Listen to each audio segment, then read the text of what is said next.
Have you ever wondered why, despite all your prayers, all your devotion, all your spiritual seeking, you still feel like something is missing? Why does God sometimes feel so close you can almost touch the divine presence, and other times feel impossibly distant as if you're shouting into an empty void?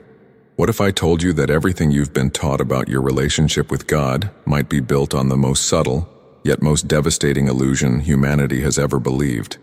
For thousands of years, we've been operating under a fundamental misunderstanding that has shaped not just our prayers, but our entire spiritual identity. We wake up each morning and ask God to be with us. We face challenges and beg God to come closer. We celebrate victories and thank God for staying near. But here's the question that might change everything. What if God was never separate from you in the first place? What if the very act of asking God to come closer is the thing that keeps you from experiencing the fullness of divine presence? Think about it for a moment. Every time you say, "God, please be with me," you're unconsciously affirming a distance that doesn't actually exist in spiritual reality. You're placing yourself on one side and God on the other, creating a gap that you then spend your entire life trying to bridge. Has this ever happened to you? You pray with all your heart, you do everything right, you follow all the spiritual practices, yet you still feel like you're reaching for something just beyond your grasp?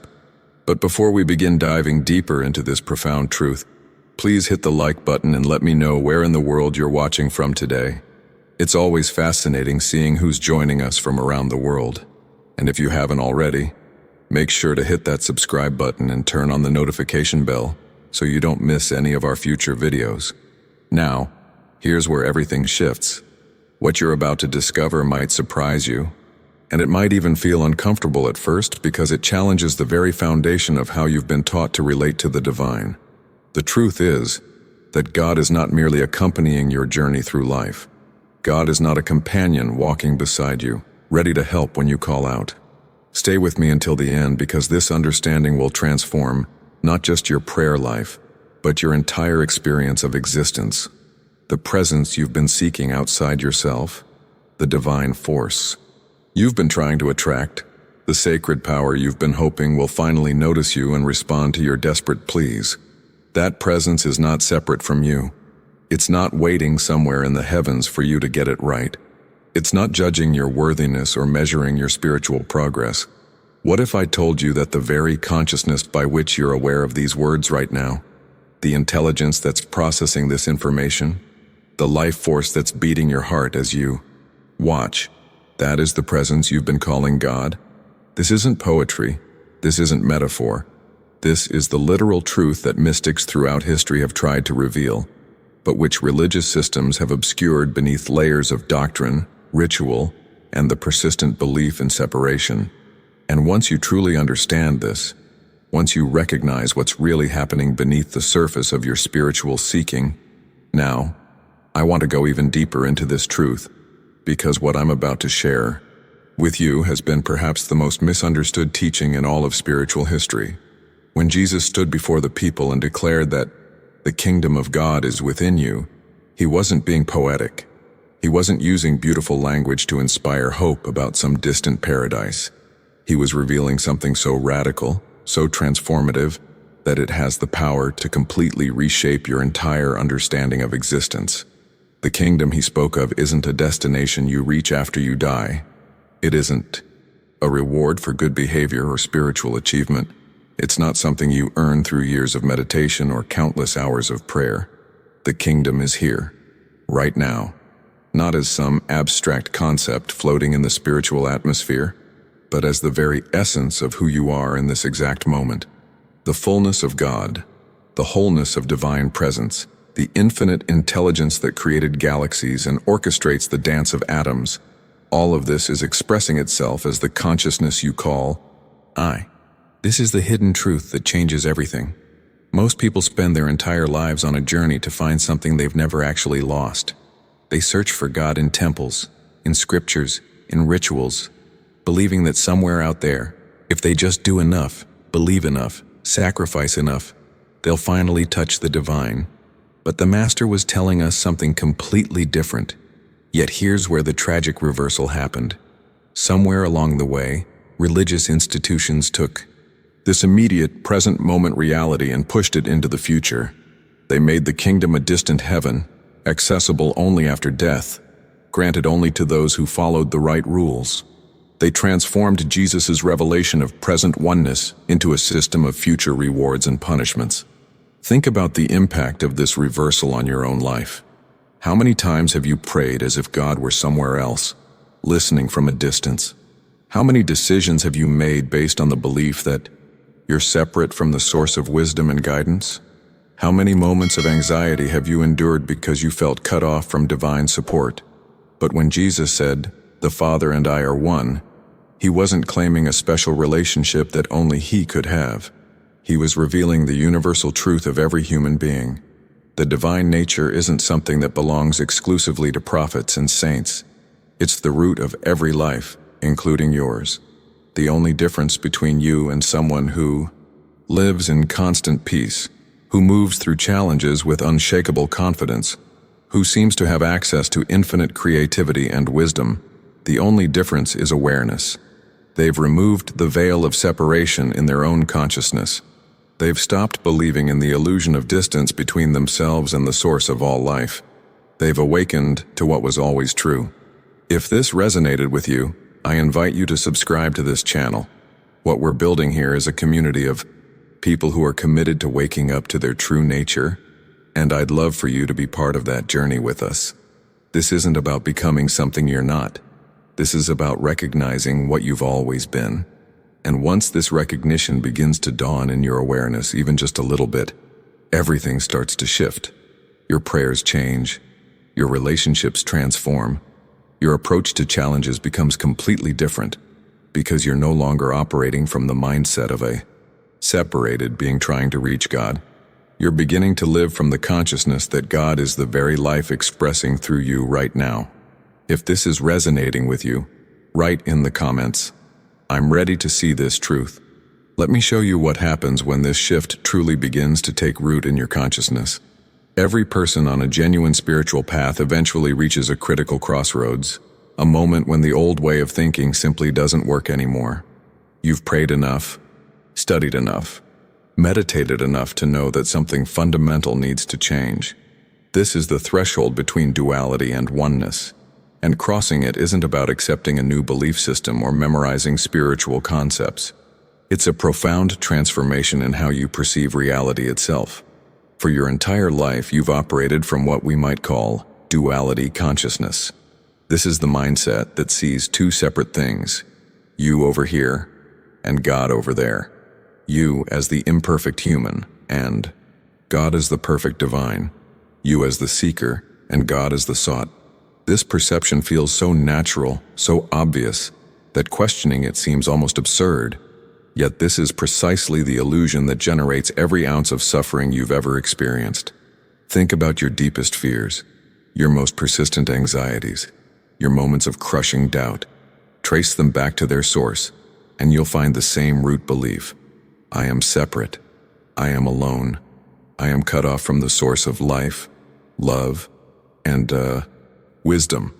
But here's the revelation that changes the entire game. When you begin to truly see, not just intellectually understand, but actually perceive, that there is no God and you, but only God appearing as you, something extraordinary happens. The foundation of fear begins to crumble, because fear can only exist where separation is believed. Fear requires a vulnerable me facing a hostile or indifferent universe. It needs the story of a fragile individual who might fail, might be abandoned, might not be enough. But what happens when that separate self is recognized as an illusion?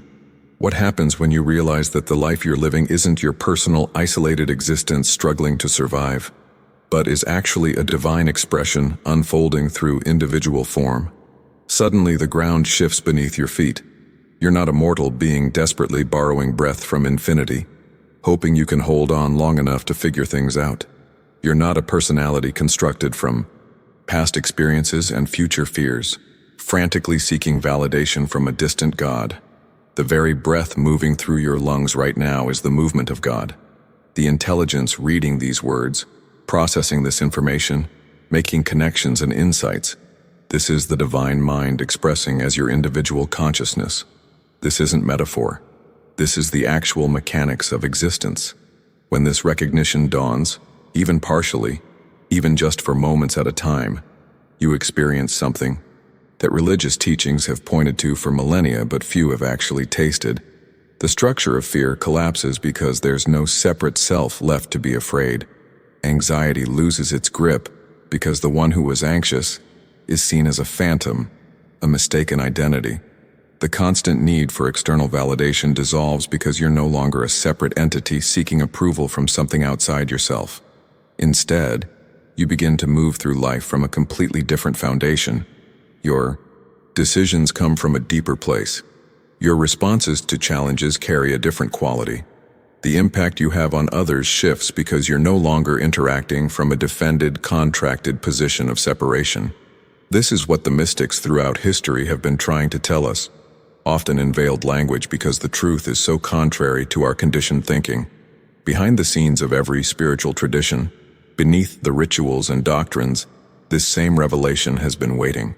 You are not separate from the source. You never have been. The journey isn't about becoming something new. It's about removing the false identity that has obscured what's always been true. If you're beginning to sense this shift happening in your own awareness, type in the comments. The separation is dissolving. Now here's where we need to examine something that might feel uncomfortable at first, because it involves challenging a phrase that has brought comfort to millions of people throughout history. You've probably said it yourself countless times. God is with me. You've whispered it in moments of fear, declared it in times of celebration, clung to it when everything seemed to be falling apart.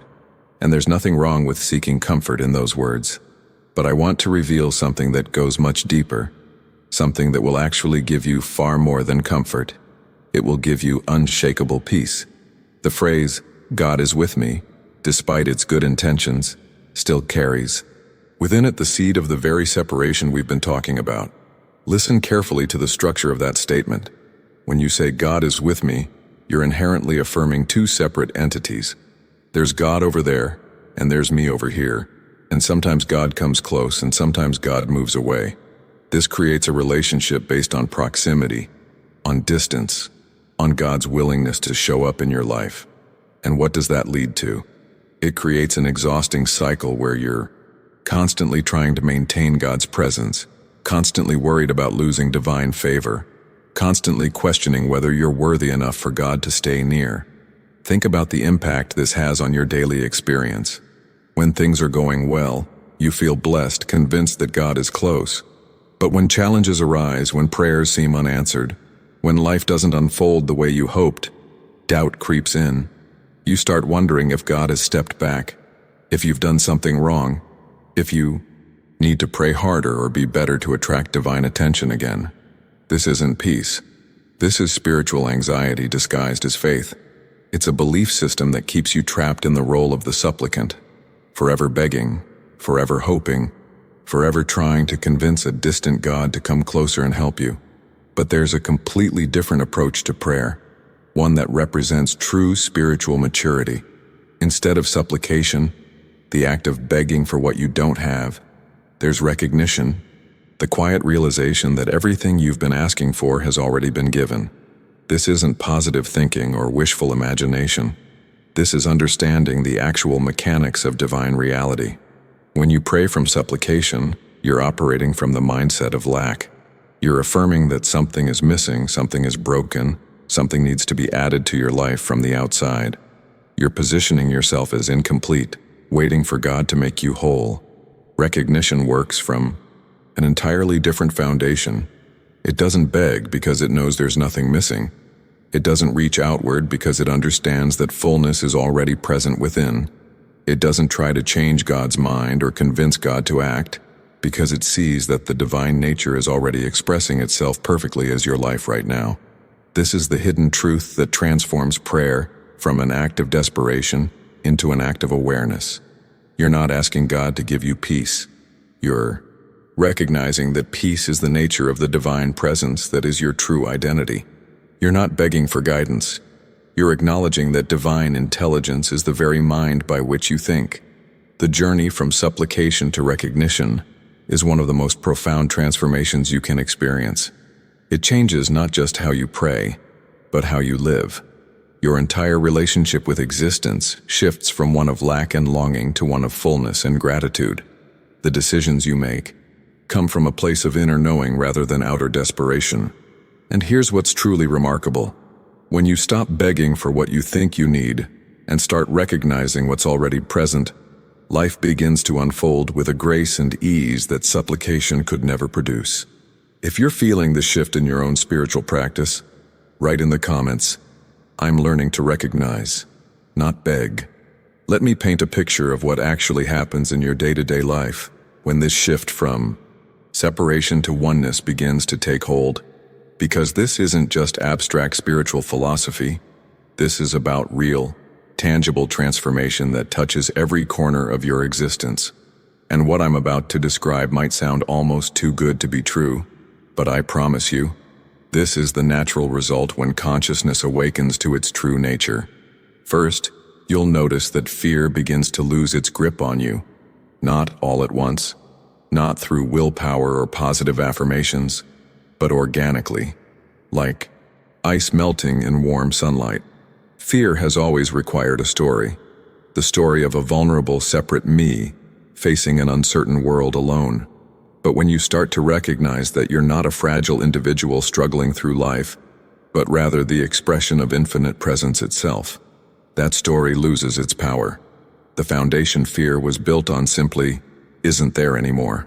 You still have natural caution, healthy discernment, but that gnawing anxiety that used to color so many of your decisions, it begins to dissolve. Then something shifts in how you make choices. Instead of the exhausting mental gymnastics of weighing pros and cons, analyzing every possible outcome, trying to predict the future, you discover a different kind of intelligence emerging. Your decisions start flowing from a place of calm inner knowing. It's not that you become impulsive or careless, quite the opposite. You find yourself acting with greater wisdom, but it comes through you rather than from the grinding effort of your analytical mind. This clarity isn't something you force. It arises naturally when you're no longer operating from the panic of separation. If something in this video shifted your perspective or brought clarity to your path, go ahead and hit that like button. It's a simple way to let me know this content is serving you, and it helps others who are searching for these truths find their way here. And here's where it gets really interesting. Peace stops being something you have to create or maintain through perfect circumstances. It becomes your baseline, your natural state, regardless of what's happening externally. The chaos around you might continue, challenges might still arise, but there's a stillness at your core that circumstances can't touch. This is the peace that mystics have spoken of for centuries, and it's not a mood or an emotion. It's the recognition of your true nature. Your relationships begin to transform in ways you never expected.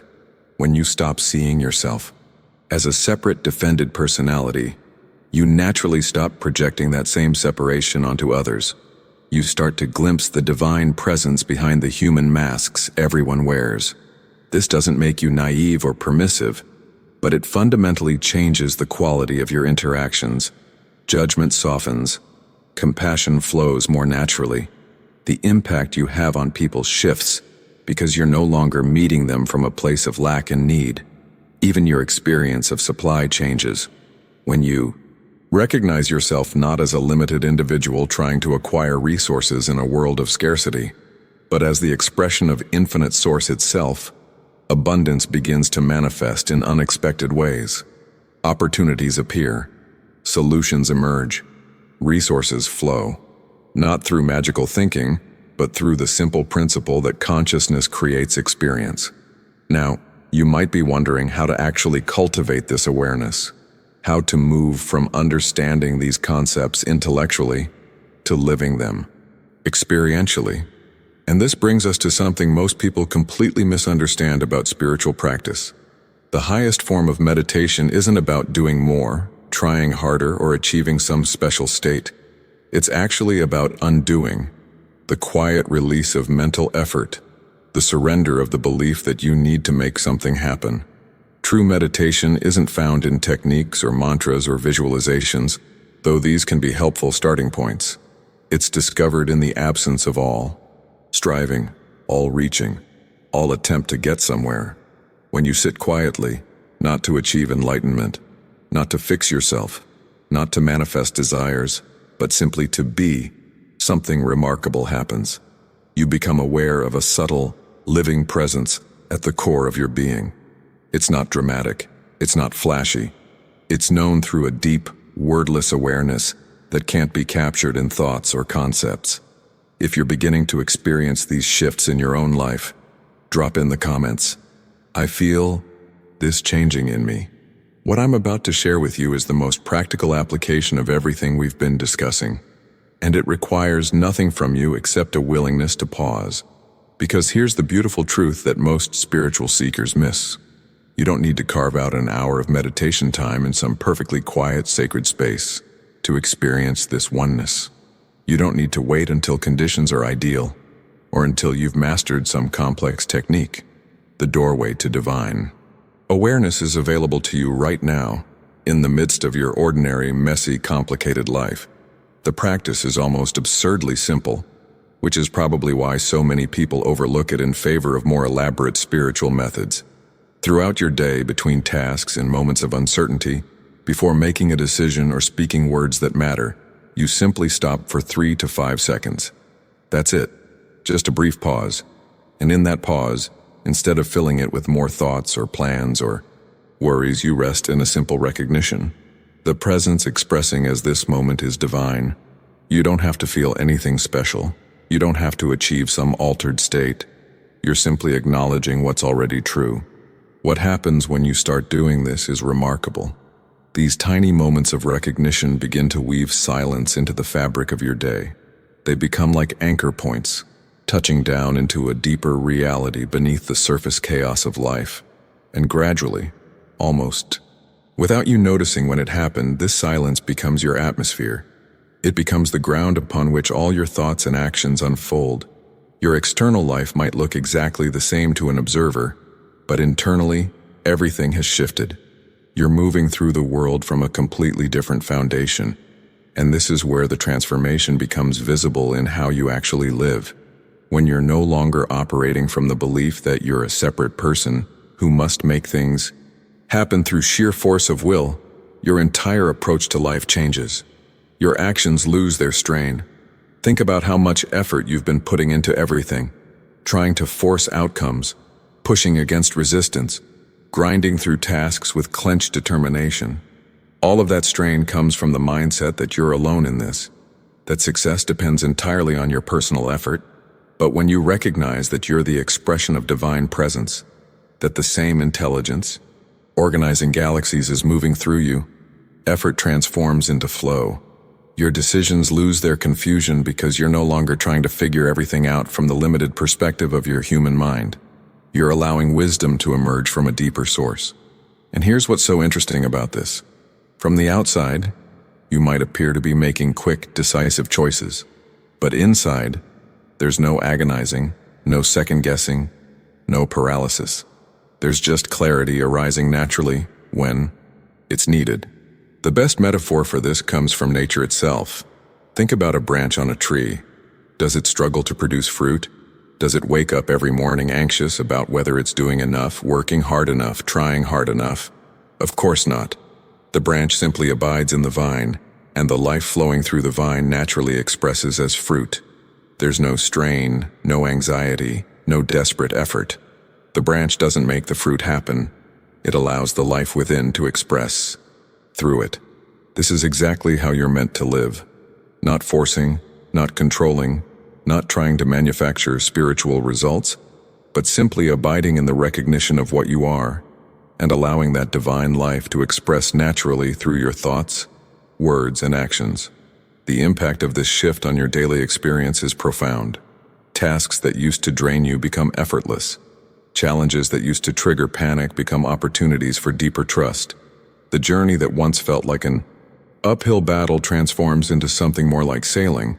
You're still participating, still engaged, but you're working with forces much greater than yourself, rather than trying to create everything through personal will alone. If this way of living is calling to you, share in the comments. I'm ready to flow, not force. Let me show you how this awareness begins to reshape the most practical, mundane aspects of your daily life, because this is where the rubber meets the road.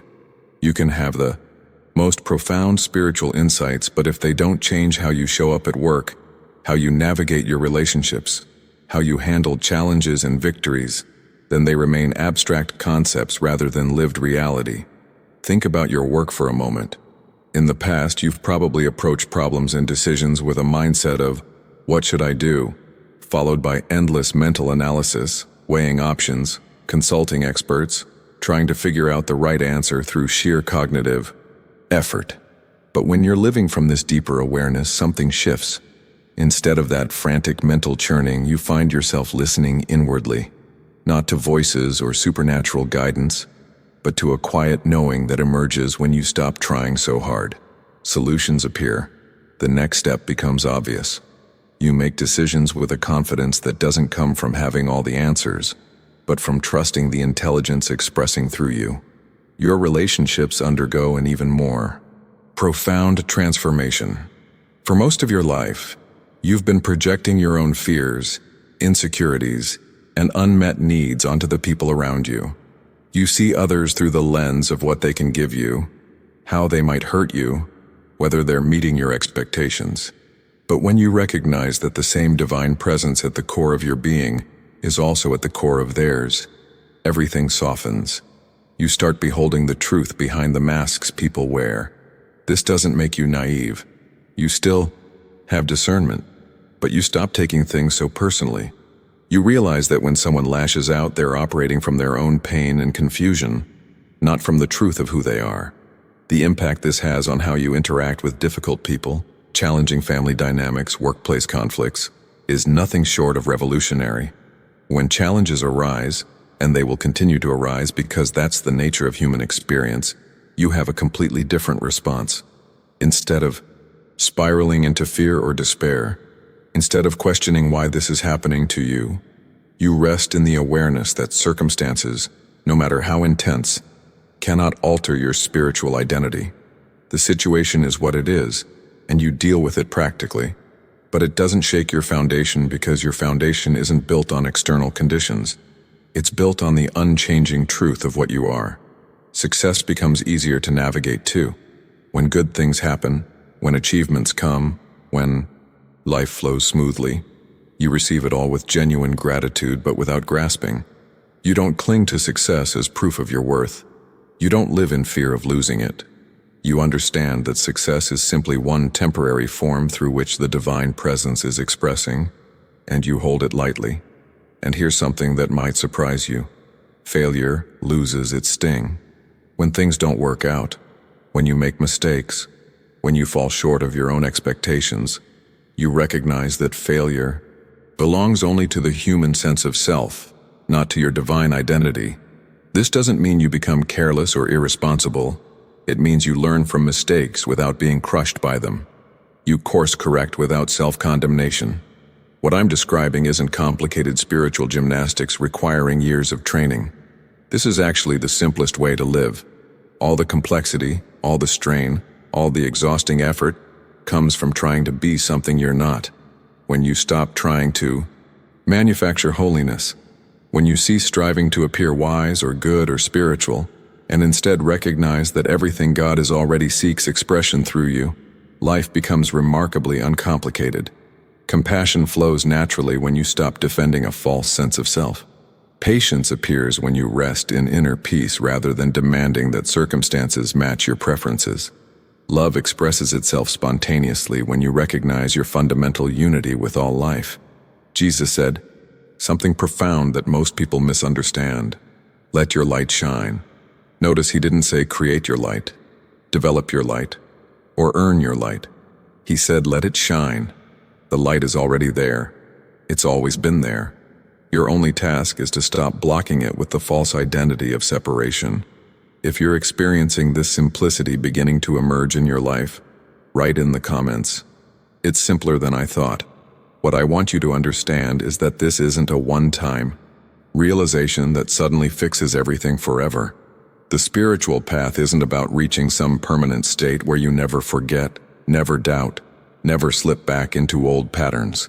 That's a fantasy that keeps people frustrated and discouraged. The real journey is far more graceful, far more forgiving than that.